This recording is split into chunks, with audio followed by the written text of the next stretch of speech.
آپ جب وزیر اعظم بن رہے تھے، وزیر اعظم جب بنے تب آپ نے کوئی استعفیٰ نہیں دیا کیونکہ آپ اس وقت آپ سے سینئرز کچھ اور لوگ تھے، ان کو وزیر اعظم نہیں بنایا گیا.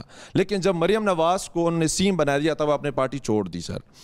اس کے علاوہ باقی جتنے بھی ہیں سر، ابھی جو تنخواہ ان کی بڑھ گئی اس میں سارے ایک نظر آ رہے ہیں. لیکن میرے لیے کیا ہے کہ آپ لوگ جو یوتھ ہے 15 کروڑ جو پاکستان اس سے بلیسڈ ہے، اس کے لیے ان اشرافیہ نے یا ان جو لیجٹیمیٹرز ہیں جو ان کو ہم بھیج رہے ہیں کہ جو ہمارے لیے قانون بنائیں گے وہ کریں گے، وہ کیا کوئی ایسے اقدامات؟ چلے سب سے پہلے آپ نے گھبرانا نہیں ہے، آپ نے مایوس نہیں ہونا، آپ نے پریشان نہیں ہونا. جی بھائی صاحب جواب دیجیے گا. جی دیکھیں، جو آپ نے بات کی ہے نا، یہ پاکستان کا ہر نوجوان کر رہا ہے، وہ مایوس ہے، لیکن وہ مس گائیڈڈ بھی ہے. اس کو حقائق علم نہیں ہے کہ پاکستان کیا تھا، کہاں پر پہنچا ہے، کیسے پہنچا ہے، اس کو کیا کرنا چاہیے. آج کسی سیاسی جماعت کے پاس حل نہیں ہے، نہ صلاحیت ہے، نہ سوچ ہے، نہ فکر ہے. ان ذات کو چھوڑ دیں، آپ نے مجھ سے 2-3 ذاتی سوال کر دیے، وہ حقیقت مبنی نہیں ہے. میں نے جب وزیر اعظم میری جماعت تھی، میں سب سے سینئر آدمی تھا، 186 MNA تھے. مجھے انہوں نے کہا کہ آپ بنے، میں نے نہ کر دی تھی. میرے جو طریقہ تھا مجھے سے اختلاف تھا.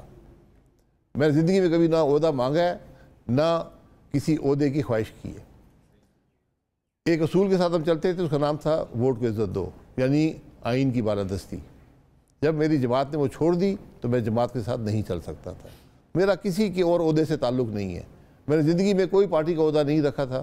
مجھے اپوزیشن میں، جب عمران خان کی اپوزیشن میں مجھے کہا گیا کہ آپ پارٹی کو سنبھالیں اور اس کو چلائیں، تو میں نے اس وقت بھی کہہ دیا تھا کہ جب بھی آپ کو تبدیلی کریں گے جماعت میں لیڈرشپ کی، تو میں اس عہدے پہ نہیں رہ سکوں گا، میں جماعت کے ساتھ رہوں گا.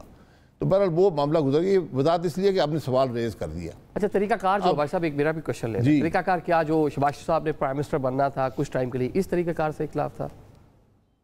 جی وہ فیصلہ یہ تھا کہ شہباز صاحب وزیر اعظم بنیں گے اور جب تک وہ آتے ہیں تو میں بنوں گا. میں نے کہا جی یہ طریقہ درست نہیں ہے. میں نے کہا 186 MNA ہمیں سے کوئی بننا چاہیے. میں کہا میں اس کو قبول نہیں کر سکتا. یہ ساری مسلم لیگ اس کی گواہ ہے. تو وہ ایک اصول کی بات ہوتی ہے.